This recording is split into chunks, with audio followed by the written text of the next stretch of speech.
예, 이어서 하겠습니다. 주류 진보 세력의 세대 교체, 뭐 이렇게 얘기를 할까요? 이번에 이제 그 민주당에서 노무현과 문재인의 그림자가 사라지고 이재명 시대가 공식화됐다, 뭐 이런 분석도 좀 있습니다. 지금의 민주당 대변인께서는 어떻게 보세요? 그동안 민주당에서는 뭐 여러 주류 세력들이 존재했었는데 이번처럼 그 주류 세력이 이재명 후보를 중심으로 모였던 적은 사실은 없었던 것 같아요. 그런 과정들이 뭐 이유가 여러 가지가 있겠습니다만 어쨌든 이재명 후보가 2017년도에 변방의 장수, 성남시장이라고 하는 기초단체의 변방의 장수여서 지금 불과 한 8년, 9년 만에 중앙에 그것도 다른 사람들이 넘볼 수 없을 정도의 확고한 입지를 갖고 있는 대통령 후보가 되기까지 아마 당내에선 상당히 많은 변화가 있었고 그런 변화들 속에서 만들어진 상황이기 때문에 이 상황이 단순히 일순간에 만들어지고 일순간에 또 해체되는 그런 상황으로 가지는 않을 것 같다. 특히 작년 총선에서 이재명 후보가 당 대표 시절에 만들어놨던 이 민주당의 권력 지형을 보면 당내 지형 역시도 사실상 지금의 이재명 후보를 중심으로 한 그런 좀 체계가 탄탄하게 잡혀 있는 상황이거든요. 그래서 이런 분위기가 당분간은 좀 지속적으로 갈 것이다. 그렇게 볼 수밖에 없을 것 같습니다. 알겠습니다. 광복절 특성은 이제 8월 달이지 않습니까? 만약에 이재명 후보가 대통령에 당선이 된다면 조국 전 장관 문제가 있단 말이에요. 사면 복권할 것이다라는 뭐 전망도 좀 많은데 어떻게 보십니까? 꿈 깨시라. 꿈 깨시라. 이재명 후보를 모르시는 것 같아요. 잘. 이재명 그 후보는 권력은 어떻게 써야 된다고요? 권력은 잔인하게 써야 된다라고 하는 분입니다. 그런데 본인의 후계자로 될 만한 사람을 쓰겠습니까? 저는 있을 수 없는 일이라고 생각합니다. 사실 어떻게 보면 삼국지의 유비도 그렇게 인자하다는 유비도 본인의 후계자를 제대로 선정해 주지 않아서 결국 본인의 아들을 좀 약간 모자라는 아들을 후계로 했다가 후한이 멸망을 했고 초안지의 항우도 결국 역발상, 기계세 모든 걸 다 갖췄지만 후기에 제대로 안 와서 그 자체로 초나라가 망한 겁니다. 그렇다는 점에서 봤을 때 이재명 후보가 친문, 친명 경쟁 속에서 과연 친명 후보를 자기의 후계자로 만들 것이냐 저는 있을 수 없는 일이라고 생각합니다. 어땠습니까? 지난 대선 과정에서 대장동 버스 그건 누가 만들었죠? 국민의힘이 만든 게 아닙니다. 그것은 문재인 적극 지지하는 문재인 문꿀 오소리가 만들어가지고 이재명 대표 컵 캠프를 졸졸졸졸 따라다니면서 괴롭혔습니다. 그런데 그 세력의 대표주자라고 할 수 있는 조국을 사면해준다? 천만의 말씀 만만의 콩떡이다 생각을 하고요. 사실 이 부분과 관련해 가지고는 저는 그 의미 있는 일이 있는 게 사실 지난 4월 총선에서 이재명의 민주당이 승리한 가장 핵심적인 이유 중에 하나가 이재명이 친명횡재, 비명횡사함으로써 국민의힘의 어떤 가장 큰 어젠더, 이른바 지난 총선을 통한 386 심판론을 사실상 무력화시켰기 때문에 그런 건 아니겠습니까?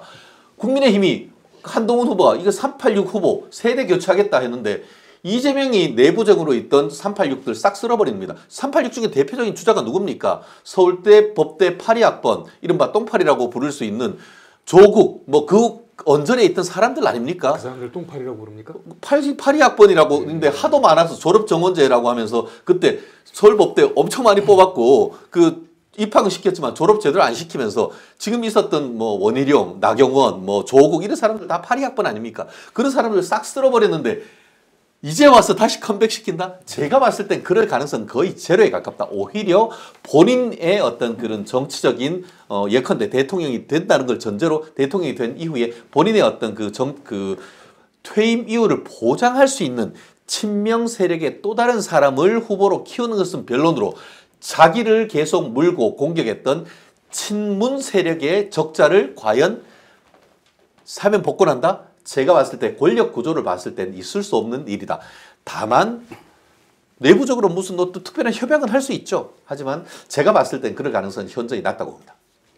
저는 사면 복권은 언젠간 이루어져야 된다고 보고 이루어질 거라고 봅니다. 다만 지금 이번 8월에 소위 얘기하는 광복절 특사에 포함될 수 있느냐 하는 부분은 좀 저는 좀 퀘스천 마크가 있어요. 왜냐하면 대통령이 6월 4일날 이제 취임을 하게 되면 정말 국정의 숨가쁘게 돌아갈 수밖에 없는 상황이고 가장 중요한 게 한미 통상협약이라든지 뭐 이런 여러 가지 상황들 그리고 지금의 요 상황들이 극복되는데 시간이 그렇게 짧게 소요되지는 않을 것 같아요. 근데 이 8.15 특사가 언제쯤 결정되냐 하면 뭐 잘 아시잖아요. 이미 이 특사는 6월, 7월 달에 이미 특사의 대상을 정하고 그것을 또 심의위원회라든지 이런 걸 통해서 계속해서 이제 하고 마지막에 이게 이제 뭐 법무부를 거쳐서 대통령실에 오고 대통령께서 최종적으로 제거하는 이런 프로세스를 거치게 될 텐데 8월은 시기적으로 좀 너무 촉박한 부분이 있다. 다만 언제 할 거냐 그러면 뭐 8월이 아니면 12월 크리스마스에 할 거냐 이제 이런 식으로 시기를 놓고 얘기할 건 아니고 분명한 건 이재명 후보가 지금 앞으로 본인의 경쟁 구도라든지 아니면 후계 구도라든지 이런 부분들에 대해서 한 번도 생각하거나 그 생각을 공개적으로 밝힌 바가 없기 때문에 이 부분을 지금 너무 일찌감치 미루어서 짐작해서 할 거다 안 할 거다 또는 뭐 그 본인의 후계 구도에서 이미 조국 전 대표는 뭐 제외되어 있다 뭐 이런 식의 우리가 논란을 하는 건 너무나 비생산적인 논란이다. 어쨌든 지금 중요한 건 이번 대선을 모든 세력들이 같이 힘을 합쳐서 반드시 정권 교체를 이루어내야 된다. 이런 것이 중요한 것이지 마치 이재명 후보가 다 대통령에 당선이 된 것처럼 그렇게 오만하게 누구누구는 되고 누구누구는 사면이 안 되고 이런 식의 그 얘기가 지금 이 시점에 나온다라는 것. 이거는 저는 굉장히 좀 불필요한 오해를 낳을 수도 있고 부적절한 논의를 이어가는 게 아닌가라는 생각이 듭니다. 알겠습니다. 근데 호사들이 얘기하는 걸 수도 있고 지금 다음 정부의 국무위원 명단까지는 돌고 있어요. 예, 확인되지는 않은 겁니다. 그런데 지금 조국 혁신당 쪽에서는 이런 얘기가 있습니다. 예전에 총선 때 지민미조라는 얘기가 있었죠. 그랬죠. 예, 근데 지금 이다조라고 그럽니다. 이번 대통령은 이재명, 다음 대통령은 조국. 이 내용이 좀 있어요. 이번 대선 때도 아마 그런 슬로건이 검토되고 있는 것을 저희가 추진 결과 확인을 했는데 자, 조 전 장관이 출소를 하게 되고 사면 복권을 하게 되면 불가능한 일도 아니지 않습니까? 그리고 당내에 또는 또 서로 또 다른 당이기 때문에 이번 대선 국면에서 지분을 얻게 된다면 충분히 얻을 수 있다. 그런 자리를 얻을 수 있다. 이런 전망도 제기됩니다. 어떻게 보십니까? 지금 그 앵커께서 계속 얻을 수 있다라는 말씀을 주시는데 얻겠다라는 건 누군가가 나눠주는 거의 개념이잖아요. 근데 저는 제가 이제까지 한 20년 정도 이 정치권에서 몸담고 있으면서 느낀 건 누군가에게 받은 권력은 오래가지 못한다. 그 오래가는 권력은 본인 스스로가 만들어내고 쟁취했을 때 그것이 오래간다. 이런 이제 경험이 있는데 지민비조 또는 뭐 이다조 이런 것들이 민주당에서 만들어지는 용어들은 아니에요. 예. 그건 다 조국 혁신당에서 지금 만들어내고 있고 그것으로 지난 그 총선에서는 지민비조 그것을 가지고 뭐 속된 표현으로 조국 혁신당이 재미를 봤죠. 그런데 문제는 이제 이 총선이 아니라 대선을 가는 것이고 이번엔 이재명, 다음엔 조국일 수도 있는데 그렇게 되기 위해서는 조국 혁신당이 지금보다 훨씬 더 많은 준비를 해야 되는 것이고 또 조국장 그 전 대표 역시도 본인 스스로가 이것을 누구에게인가 얻는 정치력이 아닌 본인이 만들어내는 정치력을 만들기 위해서 상당한 노력을 해야 된다. 그렇기 때문에 이번에 이재명 후보가 대통령이 된다고 한들 아무리 대통령이 다음 후계자는 누구야라고 얘기한들 본인이 준비되어 있지 않았을 때 국민들로부터 선택받을 가능성 크지 않다라고 본다면 역시 이 부분도 제가 지금 뭐 논의하는 것이 이것이 뭐 제가 가지고 있는 주머니에 있는 걸 꺼내서 우리 앵커께 드리는 이런 것이 권력이 아니라면 예. 아마도 이것도 지금 너무 성급한 얘기 것이고 또 이 본인의 준비 또는 조국혁신당의 준비가 앞으로 이런 얘기들이 더 커질 수 있을지 아니면 그냥 잠깐 떴다 사라지는 그런 그 메시지가 될지는 그건 이제 역시 조국혁신당에서 또 조국 전 대표께서 결정하실 일이라고 보여집니다. 이다주 분이 어떻게 보십니까? 조국당 화이팅. 좀 그렇게 해줬으면 좋겠어요. 예. 그럼 왜 그렇습니까? 아이, 조국의 강을 막 건너나 했더니만 조국의 늪으로 스스로 빠져들으려고 하는 것 같아요. 제가 만약에 이 얘기, 만약에 우리 그 대변인님께서 지금 이재명 후보님한테 가서 어유 이게 이다주라고 있던데요? 라고 하면은 이재명 후보님의 표정이 어떨까 굉장히 궁금할 것 같아요. 웃을까? 화를 낼까? 제가 봤을 때는 벼락이 떨어질 것 같습니다. 왜 내 표 떨어지는 소리를 하고 있냐고. 그렇지 않아요? 무슨 조국이 국가에 뭐 무슨 민주화 운동 하다가 깜빵 간 사람입니까? 조국은 그냥 잡범이에요. 잡범. 자기 아들, 딸 하나는 의사 만들고 하나는 법조인 만들라고 정말 가진 수단 다 동원을 해가지고 젊은이들의 꿈과 희망을 무너뜨렸던 잡범이란 말이에요. 그렇기 때문에 지난 문재인 정권이 조국으로 인해서 무너졌던 건 아닙니까? 그런 사람들을 이재명이 픽업한다?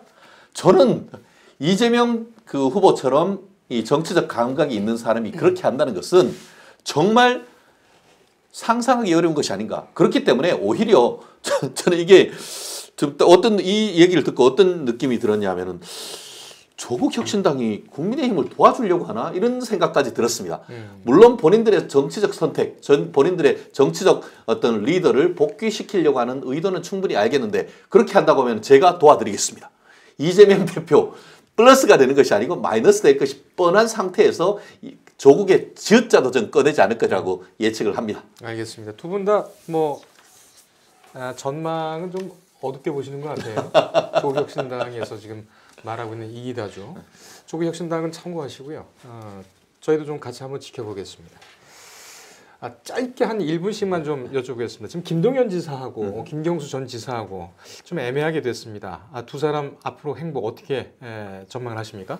저는 뭐 애매하다고 보지 않아요. 이번에 두 분도 굉장히 나름의 선전을 하셨고 또 가능성을 타진하는 확인하는 그런 좋은 그 계기가 되었다라고 봅니다. 물론 이제 그 이번 선대위에 김동연 지사님은 참여하실 수가 없어요. 네. 지금 이제 경기도지사고 또 공무원의 신분이기 때문에 이 정당의 선거에 본인이 후보가 아닌 이상 관여할 수가 없는 상황이기 때문에 뭐 그 참여는 안 하시겠지만 그렇다 하더라도 이번에 전국 단위의 선거를 치르면서 본인이 어떤 의지를 가지고 대선에 출마했는지 하는 부분에 대해서 충분히 설명할 수 있었던 기회가 됐던 것 같고요. 김경수 전 지사님 후보님 역시 예비 후보님 역시도 이번에 아마 선대위에도 이제 참여하시게 되실 텐데 예. 오랜 그 수감 생활 또는 또 국외 생활을 접고 한국에 들어와서 불과 한 넉 달 정도 활동하고 만들어 놓은 성과가 상당히 저는 있다고 봅니다. 그런 성과들이 앞으로 충분한 정치적 자산으로 활용될 것이고 지금 이 두 분 다 민주당의 큰 자산으로 이번에 자리매김하는 계기가 되었다 이렇게 보고 있습니다. 알겠습니다. 짧게 두 분을 나눠서 말씀드리면은 김동연 지사는 어쨌든 2등을 했습니다. 예. 저는 그 처음에는 김경수 후보가 2위할 가능성이 있다라고 봤는데 왜냐하면은 이른바 친문 적자로서 친노 친명 세력의 지지를 받고 있기 때문에 그런 조직력이 상당 부분 발휘되지 않을까 싶었는데 한방인가 했더니 헛방이었던 그런 점에서 가장 정치적인 어떤 그 타격을 입은 것이 김경수 후보가 아닌가 싶습니다. 그렇기 때문에 차기 선택이 무엇인가? 직접 지금 그 도전 과제가 뭐냐면은 이번 이재명 캠프에 선대위원 그 공동 선대위원장으로서 참여할지 여부 이걸 두고 아마 치열하게 고민을 해야 될 겁니다. 그 여부에서 어떤 이제 앞으로의 어떤 그 정치적인 어떤 그 실마리를 풀어 나가야 될 것인데 같이 할 것인지 안 할 것인지 그리고 내년에 뭐 경남지사나 이런 부분에 또 나올 것인지 이런 부분에 대해서 아니면은 그 당 대표의 아마 7월달에 아마 그 8월 정도에 8월에 있을 때 그때 네. 당 대표로 나올 것인지 그것이 그런 어떤 정치적 일정을 짜는데 직결되는 첫 매듭이 이번 선대위 이재명 선대위의 캠프에 참여하는지 여부 그걸 봐야 될 것 같고요. 나름대로 지금 김동연 지사 같은 경우에는 2위를 하면서 체면을 차렸다. 그렇기 때문에 차기 민주당의 잠룡으로서 나아가 내년 6월 달에 있는 경기지사로서의 어떤 재선 가능성을 높였다. 그런 점이 그 플러스가 될 것 같은데 어쨌든 민주당 입장에서는 김동연이라는 후보 아까는 뭐 조국 얘기를 했습니다만 오히려 김동연 후보가 사실상 이재명 대표가 공천 준 거 아닙니까? 그렇게 하면서 이번에도 그렇게 각을 세우지 아니한 상태에서는 사실상 김동연 후보가 상당한 어떻게 보면은 차기에 대한 희망을 키웠다. 그렇게 평가하고 싶습니다.